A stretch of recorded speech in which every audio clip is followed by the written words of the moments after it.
সন্ধ্যার আসরে একদিন তারানাথকে বললাম, আপনার ছোটবেলার গল্প বলুন, শুনতে ইচ্ছা করছে। তারানাথ হেসে বলল, তোমাদের কোথায় অনেকদিন বাদে মনে পড়ল আমারও একটা ছোটবেলা ছিল বটে। মাতৃগর্ভ থেকেই ভূমিষ্ঠ হয়েই বাউন্ডুলে নয়। কি গল্প শুনতে চাও? দেখলাম তারানাথের চোখ কেমন ভাষা ভাষা হয়ে এসেছে।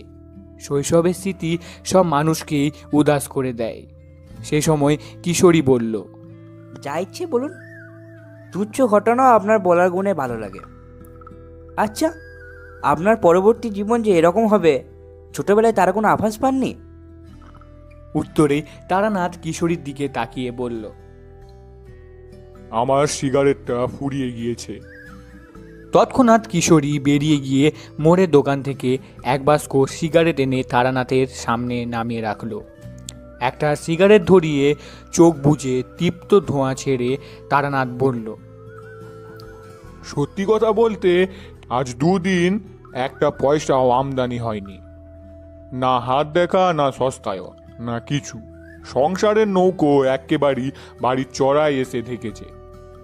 তাই আর লজ্জা করলাম না, সিগারেটটা চেয়ে নিলাম।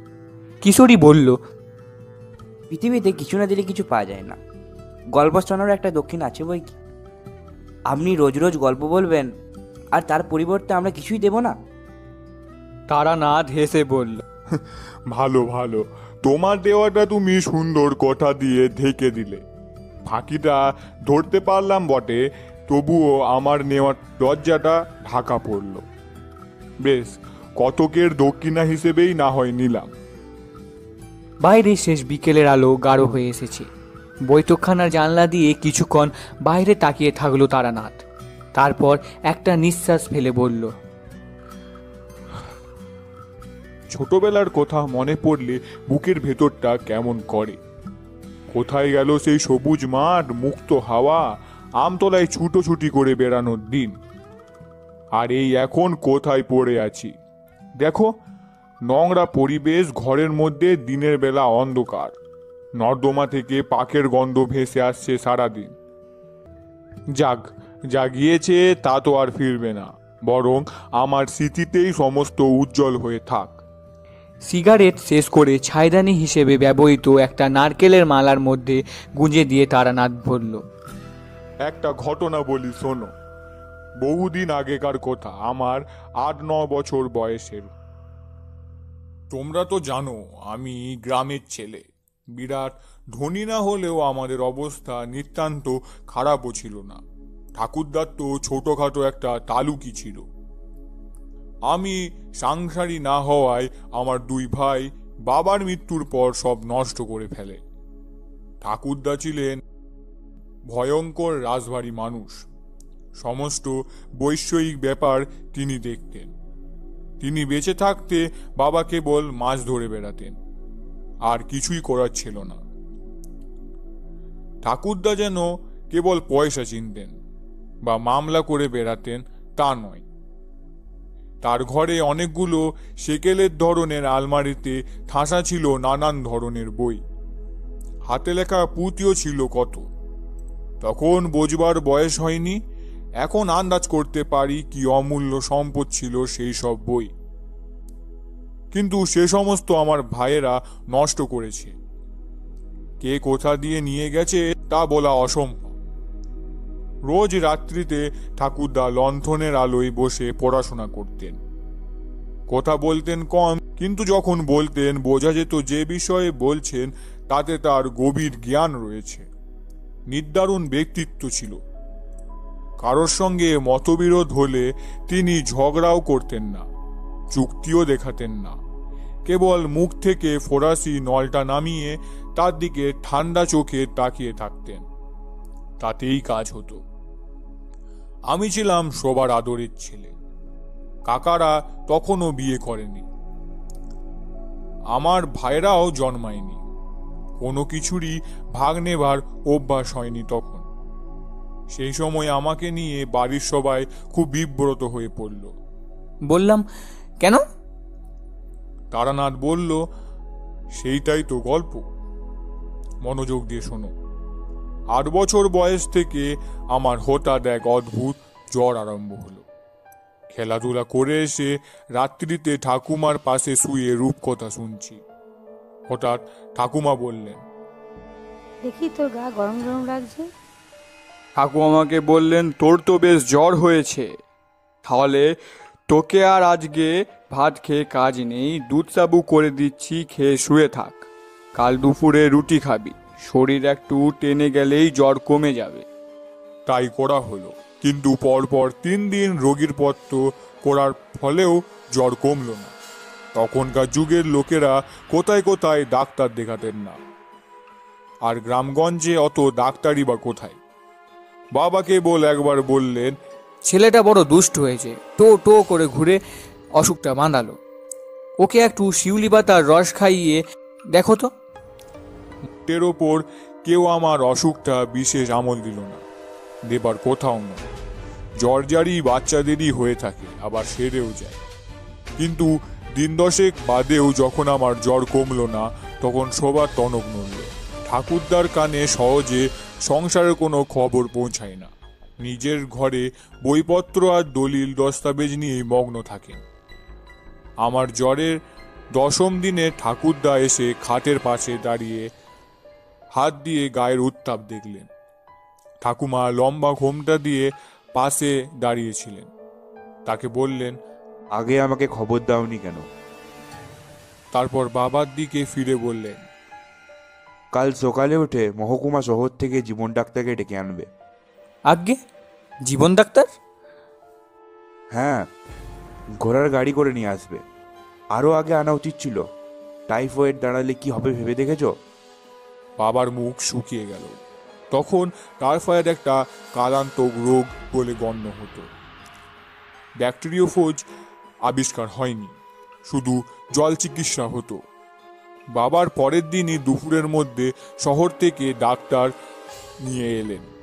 ডাক্তারবাবু বুকে নল বসিয়ে, পেট টিপে, জিভ দেখে এবং মা ঠাকুমাকে অনেক প্রশ্ন করে তারপর বললেন, টাইফয়েড বলে মনে হচ্ছে না। বাবা জিজ্ঞেস করলেন, তাহলে কি ম্যালেরিয়া? কাঁপুনিও নেই, লিভার টিভারও নয়, জ্বরও তো একইভাবে চলছে, ছাড়ছে না। ম্যালেরিয়াও নয়। তাহলে বলতে পারছি না, আরও কদিন দেখতে হবে। একটা থার্মোমিটার কিনে রাখুন, রোজ 3-4 বার জ্বর দেখে লিখে রাখবেন। আপাতত একটাই ওষুধ লিখে দিয়ে যাচ্ছি, সেটা খেয়ে কেমন থাকে জানলে দেখা যাবে। অর্থাৎ আন্দাজে চিকিৎসা শুরু হলো। এই সবে আরম্ভ। এরপরে কত যে ডাক্তার এলো আর কত যে ওষুধ খেলাম তার কোনো ঠিক নেই। পেটের মধ্যে একটা ডাক্তারখানা খোলবার জোগাড় করে ফেললাম, কিন্তু বিচিত্র জ্বর কিছুতেই কমলো না। প্রায় 2 মাস হয়ে গেল। আমি তখন হাড়-সাড় রোগা হয়ে গিয়েছি। মুখের ভেতরে তেতো স্বাদ সব সময় থাকে। জানলার ধারে শুয়ে দেখি গ্রামের হরেন, রামু, শিবেন এরা সবাই গুলি হাতে পাখি মারতে যাচ্ছে, কিংবা ছিপ হাতে চৌধুরীদের পুকুর দিকে চলেছে। আমাকে দেখে ওরা জিজ্ঞেস করে, কিরে, জ্বর কমলো? আমি মাথা নাড়ি, ওরা চলে যায়। মা ঠাকুমা প্রায় খাওয়া দাওয়া ছেড়ে দিয়েছে।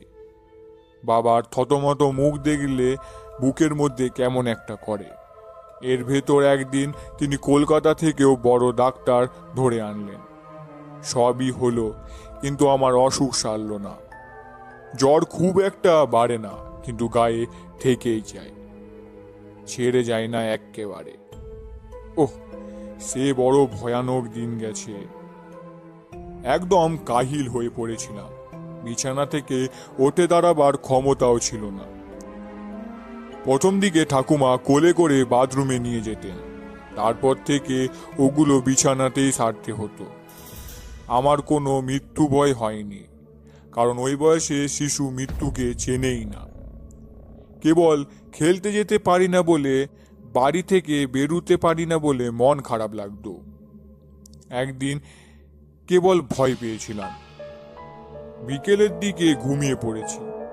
তখন আমার ঘুমোবার সময় কোনো ঠিক ছিল না, সব কেমন উল্টো পাল্টা হয়ে গিয়েছিল। সারাদিনই শুয়ে থাকা তো, যখন তখন ঘুমিয়ে পড়তাম। একদিন বিকেলে জেগে উঠে দেখি আধো অন্ধকার ঘরে মা ও ঠাকুমা দুজন পায়ের কাছে দাঁড়িয়ে কেমন অদ্ভুতভাবে যেন আমার দিকে তাকিয়ে রয়েছে। ভয় পেয়ে বলে উঠি, মা, কি হয়েছে? মা প্রথমে উত্তর দিতে পারলেন না। এখন বুঝতে পারি কান্নায় তার গলা বুজে গিয়েছিল। উত্তর না পেয়ে চেঁচিয়ে উঠলাম, কি হয়েছে? তোমরা অমন করে তাকিয়ে রয়েছো কেন? ঠাকুমা এগিয়ে এসে আমাকে বুকের ভেতর জড়িয়ে ধরে বললেন, কিচ্ছু হয়নি, চিৎকার করছিস কেন? থাম, শরীর অস্থির করবে। আমি জিজ্ঞেস করলাম, মা কথা বলছে না কেন? উত্তরে ঠাকুমা বললেন, আজকে বৃহস্পতিবার, এই স্নান করে এলো, পুজো না করে কথা বলতে নেই। তখনকার মতো চুপ করে গেলাম বটে, কিন্তু আমার বালক মনে ঘটনাটা গভীর ছাপ ফেলল। জ্বরের ঘোরে ঘুম থেকে ওঠে এমনিতেই মস্তিষ্ক যথাযথ কাজ করে না, তারপর অন্ধকার ঘর, মায়ের অমনভাবে তাকিয়ে থাকা। এই সময় আবঝাভাবে অনুধাবন করতে পারলাম আমার কিছু একটা হয়েছে, এবং সেজন্য বাড়ির সবাই খুব চিন্তিত। 2 মাস হয়ে যাবার পর ঠাকুরদা বাবাকে আবার কলকাতায় পাঠালেন। যে বড় ডাক্তার আমাকে একবার দেখে গিয়েছেন তাকে আবার নিয়ে আসা হলো। ডাক্তারবাবু অনেকক্ষণ ধরে আমাকে দেখলেন, নানা রকম জিজ্ঞাসাবাদ করলেন, তারপর চুপ করে রইলেন। হাটের এধারে ঠাকুমা দাঁড়িয়েছিলেন। তিনি বললেন, কেমন বুঝলেন ডাক্তারবাবু? ডাক্তার হাত জোর করে বললেন, আমাকে আর লজ্জা দেবেন না, আমি কিছুই বুঝতে পারছি না।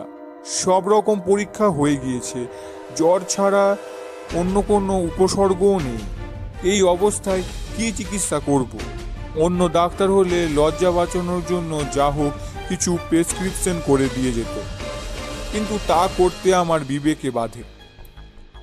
অনেক অনুরোধেও তিনি ফি নিলেন না। বললেন, না মশাই, টাকা নিতে পারবো না, এখনো পুরোপুরি চশমখোর হয়ে উঠতে পারিনি। যদি একান্তই না ছাড়েন তবে আমার ফেরবার ভাড়াটা বরং দিন। গ্রাম্য বাঙালি পরিবারে যা বৈশিষ্ট্য, এরপর সবাই দৈব্য ওষুধের সন্ধানে ব্যস্ত হয়ে পড়লেন। নারায়ণপুরে কে নাকি ঠাকুর পেয়েছে, সেখানে গিয়ে ধর্ণা দিলে ওষুধ পাওয়া যায়। নারায়ণপুর আমাদের গ্রাম থেকে প্রায় 20-25 মাইল দূরে। অন্য কেউ গেলে হবে না, রোগীকেও অবশ্যই যেতে হবে। তা অল্পশূলের বা মৃগীর রোগী হলে না হয় গেল, কিন্তু 2 মাস জ্বরে ভুগে আমি তখন বিছানা ছেড়ে উঠতে পারি না। আমি অত পথ যাব কিভাবে? বাবা ভেবে ভেবে উপায় বের করলেন, ঘোড়ার গাড়িতে যেতে পারবে না, কারণ ঝাঁকুনিতেই মরে যাব তাহলে। বাবা বললেন, ওকে পালকিতে করে নিয়ে যাব। দাঁড়াও, পালকির ব্যবস্থা করছি। পালকিতে আমাকে নিয়ে ঠাকুমা চললেন। বাবা ঠাকুরদা পেছন পেছন এলেন গরুর গাড়িতে। মন্দিরের ভেতর ঠাকুমা কোলে সারা রাত শুয়ে রইলাম। সেই সময় অতিরিক্ত ভুগে আমার যেন মাথার মধ্যে কেমন গোলমাল হয়ে গিয়েছে। প্রায় রাত্রিবেলা আবোল তাবোল স্বপ্ন দেখতাম। এখানেও শেষ রাত্রিতে কি একটা হিজিবিজি স্বপ্ন দেখলাম, তার কোনো মাথা মুন্ডু নেই। এমনকি সকালে মনেও করতে পারলাম না। সবাই সকালে জিজ্ঞেস করলো, কিছু আদেশ টাদেশ পেয়েছো খোকা? আদেশ কাকে বলে? ঘাবড়ে গিয়ে বললাম, আগে না তো, তবে একটা স্বপ্ন দেখেছি। কি স্বপ্ন? তা তা এখন আর মনে পড়ছে না। সবাই বলল, তা যাগ্গে, এই দেখলেই হবে। কি সব পুজো দেওয়া হলো, একটা মাদুলি ঝুলিয়ে দেওয়া হলো আমার হাতে।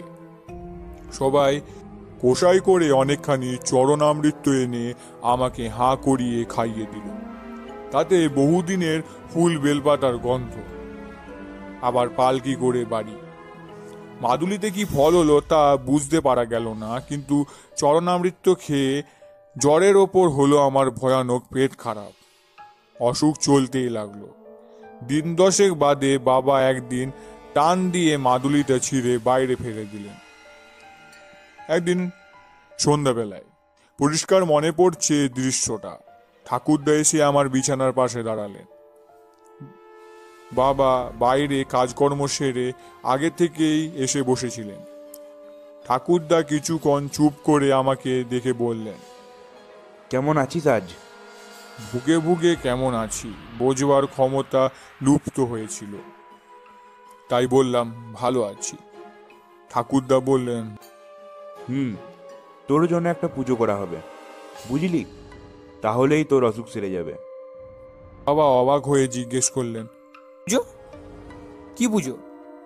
ঠাকুরদা আমার পায়ের কাছে বিছানায় বসলেন, বললেন, কাল রাত্রিরে পড়তে পড়তে একটা জিনিস পেলাম। ভগবানই পাইয়ে দিলেন বলতে পারো। আমার ঠাকুরদা নরনাথ ঘোর তান্ত্রিক ছিলেন, তা তো তোমরা জানোই। তন্ত্র সাধনার ওপর অনেক বই ছিল তার মধ্যেই বেশিরভাগই হাতে লেখা পুঁথি। কিছু কিছু নষ্ট হয়ে গিয়েছে, কিছু চুরি হয়ে গিয়েছে, আবার কিছু রয়েও গিয়েছে। তারই একটা বই পড়তে পড়তে কাল রাত্রিরে একটা ঘটনা পড়লাম, বুঝলে? লেখক বলেছেন, যদি কারো দীর্ঘদিন ধরে কালান্তক জ্বর চলতে থাকে এবং কিছুতেই সেই জ্বর না সারে, তাহলে বুঝতে হবে তাকে জরাসুরে আক্রমণ করেছে। জরাসুরকে দেবতাও বলতে পারো, আবার উপদেবতাও বলতে পারো। এরা শুধু অনিষ্টই করতে পারে। পুঁথিতে লিখেছে, জরাসুরের বিধিমতো পুজো করলে জ্বর কমে যায়। ঠাকুমা ঠাকুরদাকে পুজো করার জন্য বাধা দিলেন। ঠাকুরদা বাধা পেয়ে রেগে গেলেন। তিনি কারোর পরামর্শে মত বদলাবার পাত্র ছিলেন না। নিজে যা ভালো বুঝতেন তাই করতেন। বললেন, বকো না, আমি কি নাতির খারাপ চাই? আমি ঠিকই করছি। আমার ঠাকুরদার পুঁথি, বহুদিন আগেকার মস্ত এক সাধকের লেখা। তাকে কোনো ভুল হতে পারে? ভগবানই পাই দিয়েছেন। এ পুজো করবে কি করে? মন্ত্রতন্ত্র পাবে কোথায়? ঠাকুরদা খুশি হয়ে বললেন, ওইটাই তো মজা। জরাসুরের পুজোর সমস্ত বিধি ওই বইতেই সংস্কৃতে লেখা রয়েছে, দেখবে? দাঁড়াও দেখাই। একটু বাদেই ঠাকুরদা তার পুঁথি নিয়ে ফিরে এলেন। পুরনো দিনের হাতে তৈরি কাগজের পুঁথি, তাতে মোটা খাগের কলমে কালো কালিতে লেখা অক্ষর। মা বা ঠাকুমা কেউ বিন্দু বিসর্গ বুঝলেন না, কিন্তু ঠাকুরদা মহা উৎসাহে গড় গড় করে সংস্কৃতিতে পড়ে গেলেন অনেকখানি। তারপর এক জায়গায় থেমে গিয়ে বললেন, বুঝতে পারলে তো? দেবভাষায় মোহ বড় সংঘাতিক। ঠাকুমা মাথা হেলিয়ে সম্মতি জানালেন। ঠাকুরদা বললেন, আমার ভাগ্যও খুব ভালো। ঠিক এর পরেই পুঁথির এই পাতাটা কিছুটা পুড়ে গিয়েছে, এই দেখো। দেখলাম সত্যি পাতার অর্ধেকটা কিভাবে যেন পুড়ে গিয়েছে বটে। ঠাকুরদা বললেন, তাতে অবশ্য কোনো ক্ষতি হবে না। পোড়া জায়গায় আগেই পুজোবিধি সম্বন্ধে লেখাটা শেষ হয়ে গিয়েছে। আর 12 দিন বাদে অমাবস্যা, ওই দিনই পুজো দেব। হরিশ কুমোরকে খবর দিস তো কাল আমার সঙ্গে দেখা করার জন্য। ঠাকুর গড়তে দিতে হবে। বাবা বললেন, ঠাকুরও গোড়ানো হবে নাকি? তা হবে বই কি, নইলে পুজো হবে কি করে? কেমন ঠাকুর? ঠাকুরদা একটু কেসে বললেন, আসলে মানে পুঁথিতে যা বর্ণনা রয়েছে তাতে দেখা যাচ্ছে জরাসুরের চেহারা, মানে খুব একটা সুন্দর নয় আর কি। তা সে আর কি করা যাবে। পরের দিন হরিশ কুমোর এসে হাজির হলো। ঠাকুরদা আদ্য ভূমিকা না করে তাকে বললেন, তোমাকে একটা নতুন ধরনের মূর্তি বানিয়ে দিতে হবে পুজোর জন্য, পারবে তো? আজ্ঞে, কিসের মূর্তি? জরাসুরের। জোড়াসুর? সে কি জিনিস? ঠাকুরদা তাকে ব্যাপারটা বুঝিয়ে দিলেন। সময় নেই মোটে, 11 দিনের মধ্যে কাজটা শেষ করতে হবে। 12 দিন পরে পুজো। কর্তামশাই, মূর্তি দেখতে কেমন হবে? ঠাকুরদা একটু ইতস্তত করে বললেন, 3টে মাথা হবে, বুঝলে? 6টা হাত, পেছনে একটা মোটা ল্যাজও থাকবে। আজ্ঞে, ল্যাজ? হ্যাঁ, লেজে আর গায়ে বড় বড় কাঁটা, গায়ের রং ঘোর কালো। 3টে লাল রঙের বড় বড় চোখ হবে, তার ভেতর একটা চোখ থাকবে কপালে। লাল জিভ বের করে দাঁড়িয়ে আছেন জোড়াসুর। কি পারবে তো? নিঃশ্বাস পেলে হরিশ বলল, আগে পারবো, তবে কথা হচ্ছে কি, এ পুজো কি না করলে হতো না? কেমন কেমন ঠেকছে যেন। আরে রাখতো, তুমিও দেখি মেয়েদের মতো আরম্ভ করলে। যে রোগের যে ওষুধ, বুঝলে না? যাও কাজ করোগে। জোড়াসুরের পুজো নাকি বসত বাড়ির ভেতরে করতে নেই, তাই আমাদের বাড়ির বাইরে যে বড় মাঠের মতো জমি পড়েছিল সেইখানে শামিয়ানা খাটিয়ে জোড়াসুরের মূর্তি বানানো আরম্ভ করে দিল হরিশ কুমোর। ইতিমধ্যে গ্রামের এবং গ্রামের বাইরে রটে গিয়েছে ঠাকুরদা নাতির অসুখের জন্য কি একটা বিকট মূর্তি বানিয়ে পুজো করছেন। রোজ সকাল থেকে শামিয়ানার তলায় ব্যাপারটা দেখবার জন্য ভিড় লেগে থাকতো। হরিশ কুমোরও ওস্তাদ লোক, এখন বুঝি মানুষটা খাঁটি শিল্পী ছিল। কেবলমাত্র বর্ণনা শুনে অদ্ভুত কিছু সৃষ্টি করা চারটিখানি ব্যাপার নয়। সুন্দরকে যে সৃষ্টি করে সে যেমন বড় শিল্পী, আবার ভয়ানককেও যে সৃষ্টি করে তাকেও বড় শিল্পী বলা চলে।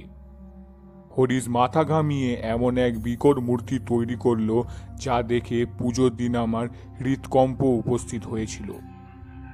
এইদিকে মোটামুটি সব আয়োজন হয়ে গেছে, শুধু পুরোহিত ঠিক করা বাকি। ঠাকুরদা ঠিক করলেন নিজেই পুজো করবে, কিন্তু ঠাকুমার সমূর্তি ধরে ঝাঁঝালো গলায় জানিয়ে দিলেন যে ঠাকুরদা বিপত্তি হওয়ার পর যা খুশি তাই করতে পারেন, তার আগে নয়। ঠাকুরদা সামান্য হলেও ঠাকুমাকে ভয় করতেন, ফলে তিনি গ্রামের 3 জন পুরোহিত বামুনের থেকে বেছে বেছে সবচেয়ে দরিদ্র রামজীবন চক্রবর্তীকে পাকড়াও করলেন। তখন জোড়াসুরের মূর্তি প্রায় তৈরি হয়ে এসেছে। সে বেচারি ঠাকুরের চেহারা দেখে ঘাবড়ে গিয়ে বলে, আগে এ এ আমার সাধ্যে কুলাবে না। ঠাকুরদা কার্যাস্তের নানা বাস্তব উপায় জানতেন, তার মধ্যে সবচেয়ে ফলদায়ী উপায়টি প্রয়োগ করলেন। তিনি ঠান্ডা গলায় বললেন, তোমার অসুবিধা হবে বলছো? থাক তাহলে, জোর করে কাউকে দিয়ে কোনো কাজ করানো উচিত নয়। পুজো আচ্ছা তো নয়, সাঁতরাগাছি থেকেই তাহলে পুরুত আনতে হবে দেখছি। আসলে অনেকগুলো কাপড় ছিল, থালা বাসন, ফল ফলাদি, তাছাড়া 1 মুঠো টাকা দক্ষিণা।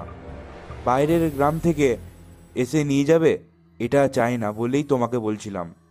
বরং দক্ষিণা কিছু বেশি লাগলেও গ্রামের পুরুত করলেই ভালো হতো। রামজীবনের 2 বয়স্ক মেয়ে এখনো অবিবাহিত। একজন ছেলে পড়াশোনা এবং পৈতৃক ব্যবসা ছেড়ে গ্রামে গ্রামে শখের যাত্রা করে বেড়ায়। কাজেই রামজীবন ইতস্তত করে বলল, আগে অসুবিধার কি, তবে নিয়ম কানুন তো জানি নে, তাই এ পুজো তো বড় একটা হয়ও না। নিয়ম আমি তোমাকে বলে দেব। 3 দিন ঠাকুরদা পুঁথি নিয়ে বসে সকাল সন্ধ্যা রামজীবনকে জোড়াসুরের পুজোর বিধি বোঝালেন। শেষ দিন বললেন, এবার একটা দরকারি কথা বলি শোনো। এ ঠাকুরের মূর্তি কিন্তু বিসর্জন হবে না। হবে না? তাহলে কি থেকে যাবে? ঠাকুরদা কিছুক্ষণ চুপ করে বোধহয় ভাবলেন কি করে বললে ভালো হয়। তারপর বললেন, পুজো হয়ে গেলে জোড়াসুরের মূর্তিটা গলিয়ে ফেলতে হবে। গলিয়ে ফেলতে হবে মানে? ওর ওপর জল ঢেলে মাটি গলিয়ে বাধা দিয়ে ঠাকুরদা বললেন। জল দিয়ে নয়, রক্ত দিয়ে। রক্ত? হ্যাঁ, বলির পশু আগে থেকে এনে রাখতে হবে। পুজো হয়ে গেলে একের পর এক বলি পড়বে, আর সেই রক্ত দিয়ে স্নান করানো হবে ঠাকুরকে। বলি চলবে যতক্ষণ না সমস্ত মাটি গলে গিয়ে কাঠামো বেরিয়ে পড়ছে। যত পশু লাগে লাগুক। রামজীবন নির্বাক হয়ে বসে রইল। ঠাকুরদা বোধহয় তার মনের ভাব বুঝতে পেরেছিলেন। তার হাত দুটো জড়িয়ে ধরে বললেন, রামজীবন, আপত্তি করো না ভাই, আর তোমাকে লোভ দেখাবো না। আমার নাতির অসুখ, তার কথা ভাবো। আমার বিশ্বাস এই পুজো না করলে সে বাঁচবে না। রাজি হও ভাই। মাথা নিচু করে রামজীবন বললেন, ভয় পাবেন না, যখন একবার কথা দিয়েছি কোনো কারণে আর ফেরত নেব না। আপনার নাতিকে আমি আশীর্বাদ করছি। এইভাবে আমাবস্যা এলো। ভোর থেকে বাইরে পুজোর জায়গায় জোড়া ঢাক বাজছে। আগের রাত থেকে বাড়ির কেউ আর ঘুমায়নি। মা ও ঠাকুমা সারা রাত জেগে পুজোর সাজ করে দিয়েছে। সাধারণত সে সময় কারোর বাড়ির কোনো কাজ উপস্থিত হলে পাড়ার সবাই সাহায্য করতে আসতো, কিন্তু জরাসুরের মূর্তি দেখে কারোর সে সদিচ্ছা জাগেনি। তবে আগে না এলেও পুজোর দিন সকাল থেকেই আশেপাশের 4-5খানা গ্রাম থেকে লোকজন এসে ভিড় করল। তাদের মধ্যে মূর্তির সামনে কুষাণের ওপর স্নান করে গরদের কাপড় পরে বসে আছেন রামজীবন চক্রবর্তী। তার হাতে কুষ্টির মতো গোল করে পাকানো কাগজ।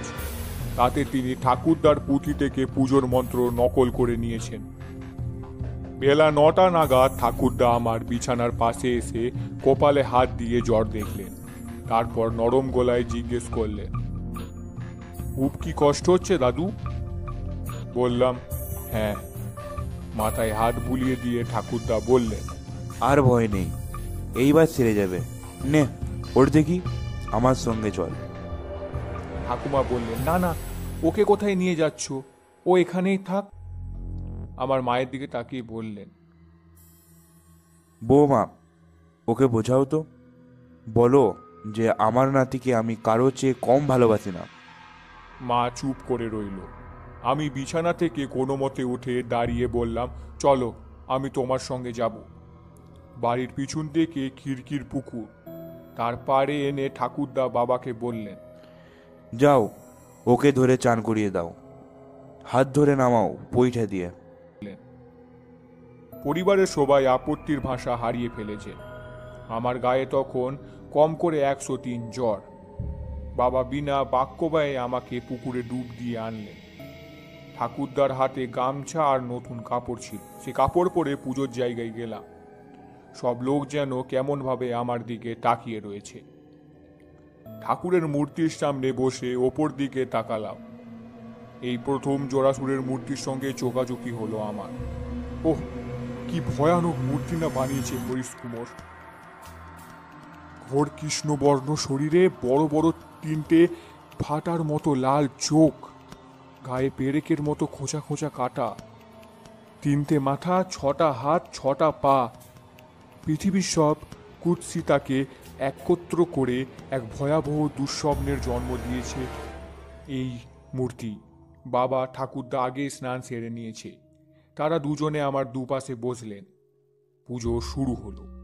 চারিদিকে বেদম ঢাকের আওয়াজ, ধুনোর ধোয়া, চারিদিকে অন্ধকার। রামজীবন চক্রবর্তী দীপ্ত স্বরে মন্ত্রপাঠ করেই চলেছেন। আমি দুর্বল শরীরে কোনো মতে আসনে বসে আছি। ঠাকুরদা এক হাতে আমাকে জড়িয়ে ধরে রয়েছে। ঘণ্টাখানেক বাদে পুজো শেষ হলো। রামজীবন হেঁকে বললেন, সরে যাও, এরপর বলি শুরু হবে। ঠাকুরদা কত না করেছিলেন আমার জন্য। এত বড় মূর্তি গোলাতে কত ছাগল বলি দিতে হবে তা ঠিক নেই। কাজে এই নিখুঁত দেখে বহু ছাগল জোগাড় করে রাখা ছিল। ঠাকুরদার ইঙ্গিতে নিবারণ কামার রামদা হাতে এগিয়ে এসে কাজ শুরু করল। সমবেত সবাই নির্বাক আতঙ্কে তাকিয়ে দেখছে। এত মানুষ জড়ো হয়েছে সেখানে, কিন্তু একটুও শব্দ নেই কোথাও। জরাসুরের শরীর বেয়ে গড়িয়ে পড়ছে টাটকা রক্তের ধারা। সে লাল রক্তে স্নান করে বিকট মূর্তিকে যেন বিকটতর লাগছে। একটু একটু করে ধুয়ে যাচ্ছে রং, গলে যাচ্ছে চোখ মুখ। বিকৃত অর্ধগলাটাঙ্গে কি বিভৎস হাসি হাসছে দুঃস্বপ্নের দেবতা। বেশিক্ষণ তাকাতে পারলাম না, চোখ সরিয়ে নিলাম। পিছনে তাকিয়ে দেখি অনেকেই এ দৃশ্য সহ্য না করতে পেরে চলে গেছে। কখন নিঃশব্দে পুজো মণ্ডপ শূন্য হয়ে এসেছে। সেই শূন্যতার মধ্যে কেবল একটু বাদে বাদে উঠছে আর নামছে নিবারণ কামারের রামদা।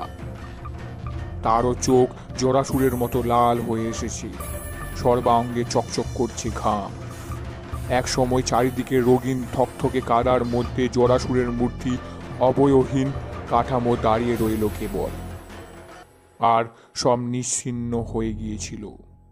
আমি এলিয়ে পড়েছি ঠাকুরদার কোলের ভেতর। ঠাকুরদার বুকের মধ্যে ধরে আমাকে বাড়িতে নিয়ে এলেন, আবার আমাকে বিছানায় শুইয়ে দেওয়া হলো।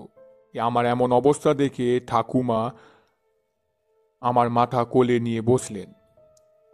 বাবা নিজে বাতাস করছে, মা চোখে আঁচল দিয়ে কাঁদছেন। কেবল ঠাকুরদা অবিচলিত। তিনি তখনই আবার বেরিয়ে গেলেন জরাসুরের কাঠামো নদীর ধারে গিয়ে দাহ করতে। তাই নাকি নিয়ম।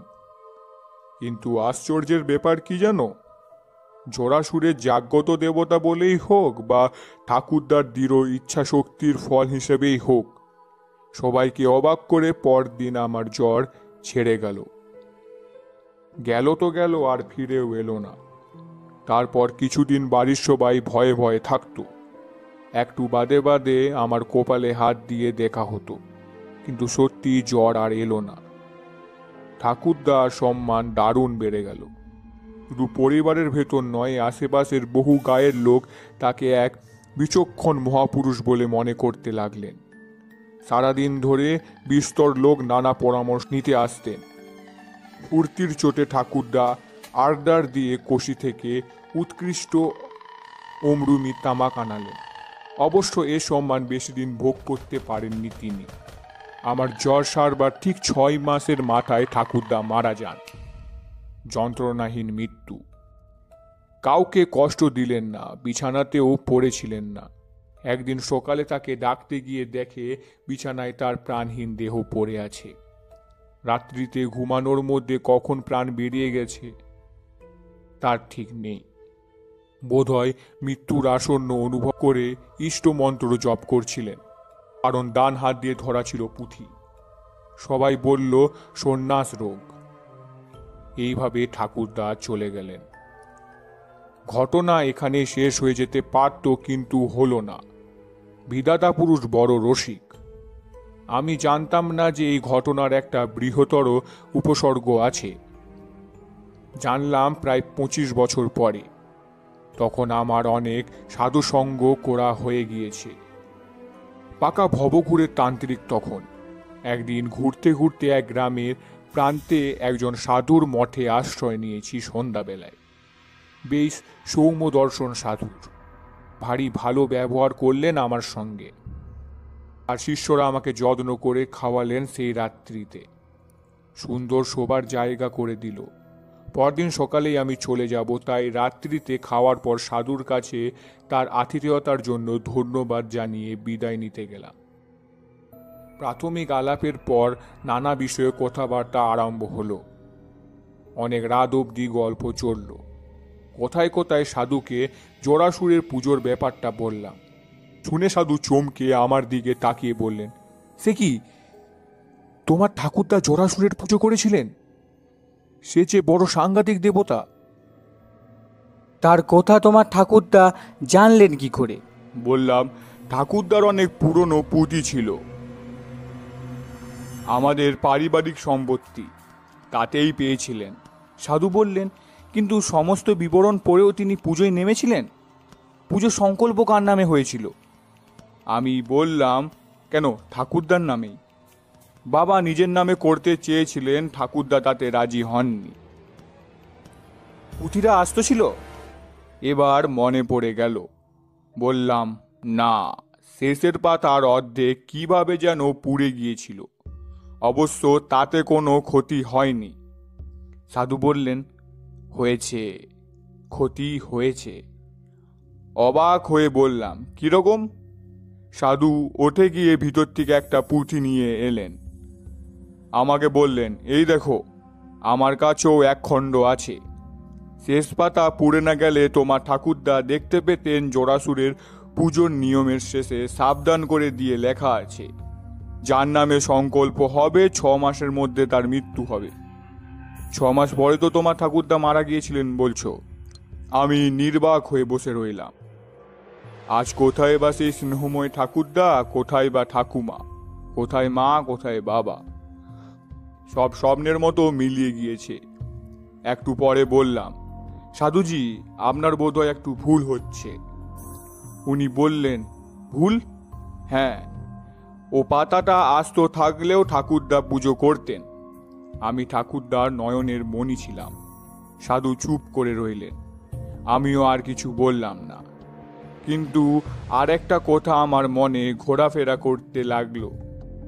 এখন আমার দৃঢ় বিশ্বাস, তা হচ্ছে এই যে ঠাকুরদা নিজেই সেই পাতার শেষটা পুড়িয়ে ফেলেছিলেন, পাছে কেউ পড়ে তাকে যেন বাধা না দেয়। তাই আমাকে ঠাকুরদা বড়ই ভালোবাসতেন। তারানাথ গল্প থামিয়ে চুপ করে রইল। জল চকচক করছে নাকি তার চোখে। এই প্রথম আমিও কিশোরী তারানাথের গল্পের শেষে বিশ্বাস ও অবিশ্বাসের নিয়ে কোনো প্রশ্ন উঠাতে পারলাম না।